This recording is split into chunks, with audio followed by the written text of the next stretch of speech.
हम सब ने स्कूल में इतिहास की तारीखें या केमिस्ट्री के फॉर्मूले रटे हैं। हाँ बिल्कुल। और हम में से ज्यादातर लोग उन्हें भूल भी चुके हैं। लेकिन कुछ चीजें हैं जो हम शायद कभी नहीं भूलते। जैसे साइकिल चलाना या अपनी पसंदीदा डिश बनाना। ऐसा क्यों होता है? क्यों कुछ ज्ञान हमारे दिमाग में बस एक मेहमान की तरह आता है और चला जाता है, जबकि दूसरा हमारे वजूद का हिस्सा बन जाता है? ये एक बहुत बहुत बड़ा सवाल है और इसका जवाब सिर्फ हमारी याददाश्त में नहीं बल्कि हमारे सीखने के पूरे तरीके में छिपा है।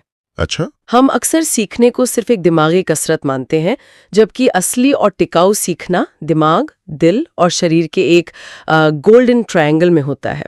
Golden triangle? हाँ। ये सुनने में दिलचस्प है। और आज हम इसी पहेली को सुलझाने की कोशिश करेंगे। हमारे पास शिव नारायण का एक शोध पत्र है जी, जिसका शीर्षक है टैक्सिला परिप्रेक्ष्य में ज्ञान परिवर्तन, दिमाग की गतिशीलता में शिक्षक, अभिनेता और कार्यकर्ता। हाँ, अब ये टाइटल थोड़ा भारी भरकम लग सकता है। हाँ, थोड़ा है, लेकिन इस जो मूल विचार है वो बहुत सरल और शक्तिशाली है। तो आज हमारा मिशन क्या है? आज हमारा मिशन इसी गोल्डन ट्रायंगल को समझना है। ये पेपर एक मॉडल पेश करता है जो बताता है कि कैसे पढ़ाना, अभिनय करना और कोई हुनरमंद काम करना ये 3 अलग-अलग पेशे नहीं हैं, बल्कि ये एक ही इंसान के सीखने के सफर के 3 जरूरी पड़ाव हैं। हम इस पूरे न्यूरल साइकिल को समझने की कोशिश करेंगे। ठीक है, तो चलिए इसे एक उदाहरण से समझते हैं ताकि श्रोता हमारे साथ चल सके। मान लीजिए किसी को सितार सीखना है। अच्छा उदाहरण है। तो इस सफर में ये तीनों भूमिकाएं, शिक्षक, अभिनेता और कार्यकर्ता, कहां और कैसे आएंगी? सबसे पहले इस मॉडल का बुनियादी ढांचा क्या है? ये गोल्डन ट्रायंगल असल में है क्या? तो ये शोध एक आकर्षक मॉडल पेश करता है जिसे लिम्बिक कॉग्निटिव मोटर या LCM लूप कहते हैं। LCM? हाँ। ये दिमाग के 3 सबसे शक्तिशाली सिस्टम्स हैं। चलिए आपके सितार वाले उदाहरण से ही इन्हें समझते हैं। ठीक है। पहला है लिम्बिक सिस्टम। इसे आप दिमाग का दिल या इंजन कह सकते हैं। इंजन मतलब ये ऊर्जा देता है। बिल्कुल, ये हमारी भावनाओं का घर है। जिज्ञासा, जुनून, प्रेरणा।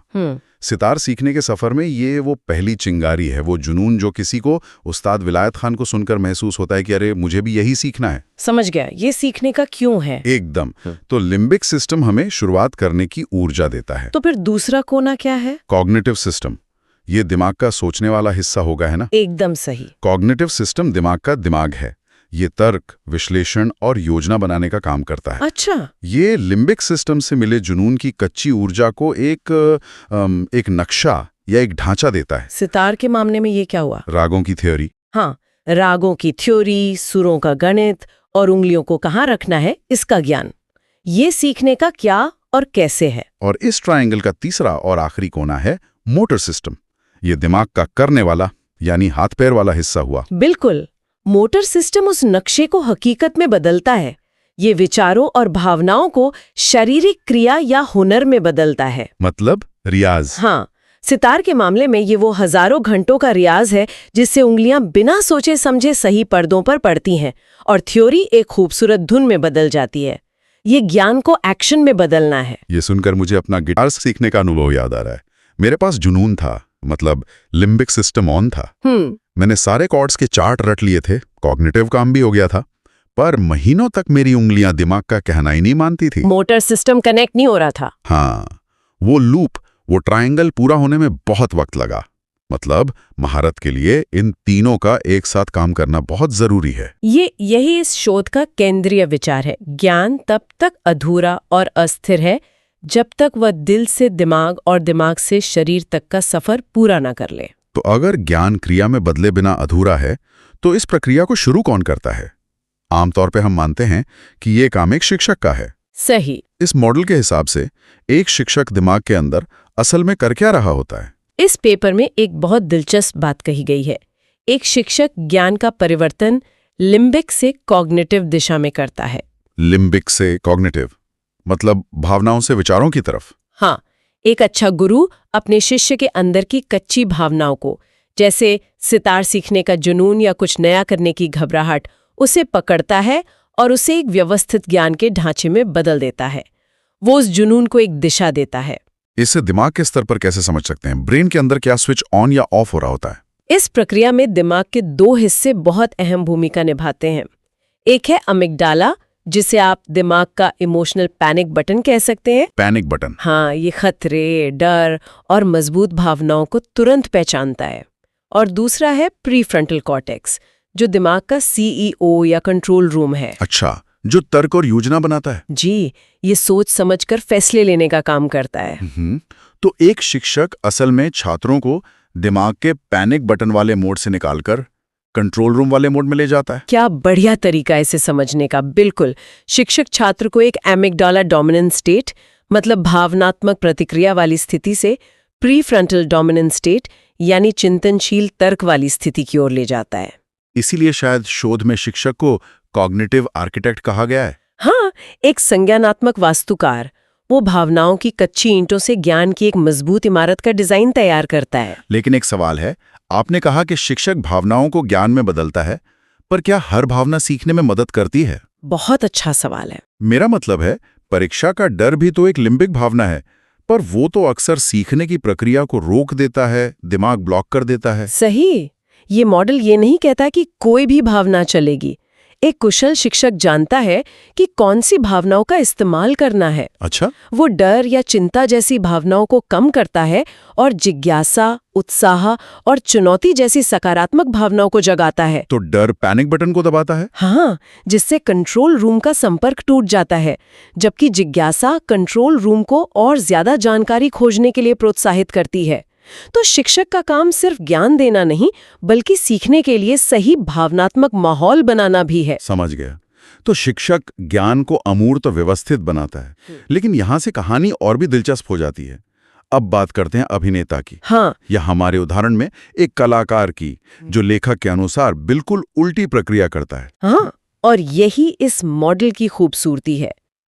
एक अभिनेता या कलाकार ज्ञान का परिवर्तन कॉग्निटिव से लिम्बिक दिशा में करता है। कॉग्निटिव से लिम्बिक मतलब शिक्षक से ठीक विपरीत। एकदम। ये कैसे? एक स्क्रिप्ट या सितार की बंदिश तो मूल रूप से एक कॉग्निटिव संरचना है ना? शब्द हैं, नियम हैं, सुरों का एक ढांचा है। सही कहा। और एक महान कलाकार का काम उसी कॉग्निटिव संरचना को लेना और अपने प्रदर्शन से उसे एक गहरे भावनात्मक अनुभव में बदल देना है। जब आप किसी महान सितार वादक को सुनते हैं, तो आप सिर्फ सुरों का गणित नहीं सुन रहे होते, आप उस राग का दर्द, उसकी खुशी या उसकी शांति को महसूस करते हैं। कलाकार उस लिखे हुए ढांचे में जान डाल देता है। तो इस प्रक्रिया में दिमाग के कौन से हिस्से काम करते होंगे? यकीनन वो पैनिक बटन या एमिगडाला का रोल होगा। हाँ, एमिगडाला का रोल तो है ही, लेकिन यहाँ एक और सिस्टम बहुत महत्वपूर्ण हो जाता है, mirror neuron system. Mirror neuron? जी, इसे आप दिमाग का एक तरह का वाईफाई समझ सकते हैं, जो हमें दूसरों को देखकर उनकी भावनाओं को महसूस करने में मदद करता है। अच्छा, जैसे हम किसी को रोते हुए देखकर दुखी हो जाते हैं। बिल्कुल। जब हम किसी अभिनेता को रोते हुए देखते हैं, तो हमारे दिमाग के वही हिस्से सक्रिय हो जाते हैं जो असल में रोते समय होते हैं। कलाकार इसी सिस्टम का इस्तेमाल करके विचारों को एक साझा भावनात्मक हकीकत में बदल देता है। इसका मतलब ये हुआ कि जहां शिक्षक ज्ञान को महसूस करने लायक अवस्था से निकालकर सोचने वाली अवस्था में ले जाता है, हाँ, वहीं एक कलाकार उसे वापस सोचने वाली अवस्था से निकालकर महसूस करने वाली अवस्था में लाता है।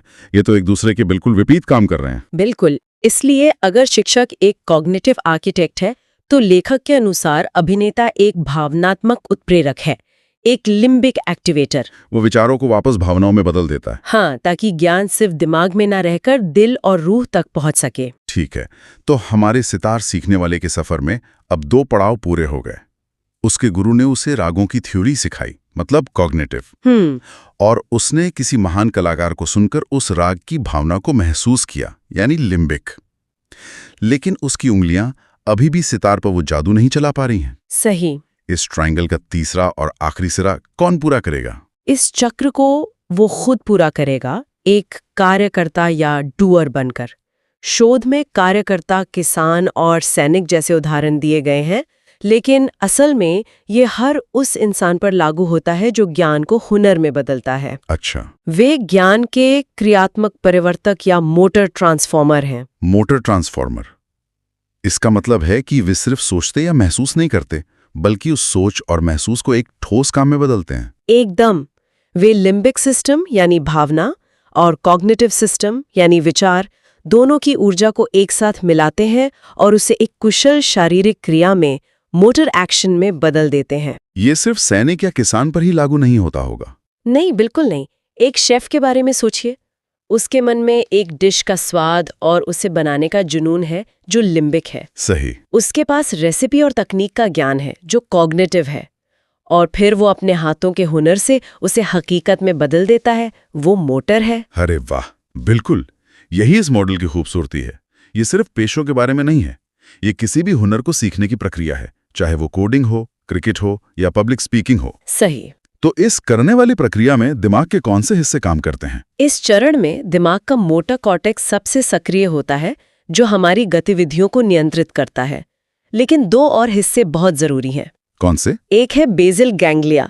इसे आप दिमाग का ऑटोमेशन डिपार्टमेंट कह सकते हैं। Automation department? हाँ, यही वो हिस्सा है जो बार बार प्रैक्टिस करने से आदतों और कौशल को स्वचालित बनाता है, ताकि आपको हर बार सोचना न पड़े। और दूसरा है सेरेबेलम, जो शरीर के संतुलन, समन्वय और सटीकता का क्वालिटी कंट्रोल करता है। तो सितार बजाते समय दोनों हाथों के बीच का जो तालमेल है वो इसी की देन है? जी बिल्कुल। तो अब अगर हम इन तीनों भूमिकाओं को एक साथ रखें, शिक्षक, अभिनेता और कार्यकर्ता, तो ये ज्ञान परिवर्तन का एक पूरा चक्र बन जाता है ना? हाँ। भावना को विचार में बदलता है, लिम्बिक से कॉग्निटिव, सही। विचार को वापस भावना में बदलता है, कॉग्निटिव से लिम्बिक, भावना और विचार दोनों को मिलाकर क्रिया में बदलता है। लिम्बिक प्लस कॉग्निटिव से मोटर। सही पकड़ा। और सबसे दिलचस्प बात यह है कि ये एक सीधी रेखा नहीं, बल्कि एक चक्र है, एक साइकिल। हाँ। जब सितार का छात्र रियाज करके यानी मोटर एक्शन करके एक धुन निकालता है, तो उसे सुनकर उसे एक नई खुशी और प्रेरणा मिलती है, जो वापस लिम्बिक सिस्टम को जगाती है। बिल्कुल। और वो उसे और ज्यादा सीखने, मतलब कॉग्निटिव के लिए प्रेरित करती है, और ये चक्र चलता रहता है, हर बार उसे और बेहतर बनाता है। तो ये सिर्फ एक सैद्धांतिक मॉडल नहीं है, इसके व्यावहारिक प्रभाव भी बहुत गहरे हो सकते हैं, खासकर हमारी शिक्षा और प्रशिक्षण प्रणालियों के लिए। हाँ। ऐसा लगता है कि हमारे स्कूल और कॉलेज ज्यादातर सिर्फ कॉग्निटिव हिस्से पर ही ध्यान देते हैं। हाँ, और यही इस शोध की सबसे बड़ी चेतावनी है। ये हमारी शिक्षा प्रणाली को फिर से डिजाइन करने का आह्वान करता है। लेखक के अनुसार हम बच्चों को जानकारी तो दे रहे हैं, लेकिन हम अक्सर दो जरूरी चीजें भूल जाते हैं। क्या? एक, सीखने के लिए जुनून पैदा करना यानी लिम्बिक एक्टिवेशन, और दूसरा, उस जानकारी को असल दुनिया में इस्तेमाल करना सिखाना, मतलब मोटर एप्लीकेशन। तो अगर किसी स्कूल या ट्रेनिंग प्रोग्राम को इस मॉडल के आधार पर बदलना हो, तो क्या ठोस कदम उठाए जा सकते हैं? पेपर में 3 मुख्य कदम सुझाए गए हैं। पहला, ज्ञान देने से पहले भावनाओं को सक्रिय करें, मतलब क्लास को एक कहानी या सवाल से शुरू करें। हाँ, जिससे छात्रों में जिज्ञासा पैदा हो। दूसरा, ज्ञान को व्यवस्थित दिमागी नक्शों के माध्यम से संरचित करें। जानकारी को बिखरे हुए तथ्यों की तरह पेश ना करें, उसे एक लॉजिकल ढांचा दें। जी। और तीसरा, और शायद सबसे जरूरी कदम, सीखने को प्रदर्शन और वास्तविक दुनिया के अनुप्रयोगों से जोड़ें। जैसे अगर फिजिक्स पढ़ा रहे हैं तो उनसे एक छोटा सा मॉडल बनवाएं, अगर इतिहास पढ़ा रहे हैं तो उनसे एक नाटक करवाएं, जो सीखा है उसे करके दिखाएं। ये एक बहुत महत्वपूर्ण सवाल उठाता है। क्या हमारी वर्तमान शिक्षा प्रणालियां दिमाग के केवल 1/3 हिस्से पर ध्यान केंद्रित करके बाकी 2/3 को नजरअंदाज कर रही हैं? हम बच्चों को सोचना तो सिखा रहे हैं, लेकिन क्या हम उन्हें गहराई से महसूस करना और हुनर के साथ करना भी सिखा रहे हैं? यही इस पूरी चर्चा का सार है। ये मॉडल हमें याद दिलाता है कि सीखना एक दिमागी घटना नहीं, बल्कि एक पूरे शरीर की घटना है। सही। यह एक ऐसा अनुभव है जिसमें हमारी भावनाएं, हमारे विचार और हमारे कार्य तीनों शामिल होते हैं। ये वाकई सोचने वाली बात है, और इसी सोच के साथ हम आज की इस बातचीत को समाप्त करते हैं। ये सिर्फ सीखने के बारे में नहीं है, बल्कि ये समझने के बारे में है कि एक इंसान के तौर पर हम अपनी पूरी क्षमता तक कैसे पहुंच सकते हैं। श्रोताओं के लिए एक अंतिम विचार छोड़ जाती हूँ। यह शोध इस पंक्ति के साथ समाप्त होता है कि ज्ञान अपने उच्चतम रूप में तब नहीं पहुंचता जब उसे केवल याद किया जाता है, बल्कि तब पहुंचता है जब उसे आत्मसात किया जाता है, लागू किया जाता है और रचनात्मक रूप से विस्तारित किया जाता है। बहुत खूब। ये हमें सोचने पर मजबूर करता है। क्या हम अपने जीवन में ज्ञान को सिर्फ जानकारी के टुकड़ों की तरह इकट्ठा कर रहे हैं, या हम उसे एक जीवंत क्रियाशील शक्ति में बदल रहे हैं जिसे हम महसूस कर सकते हैं और जिससे हम कुछ नया बना सकते हैं।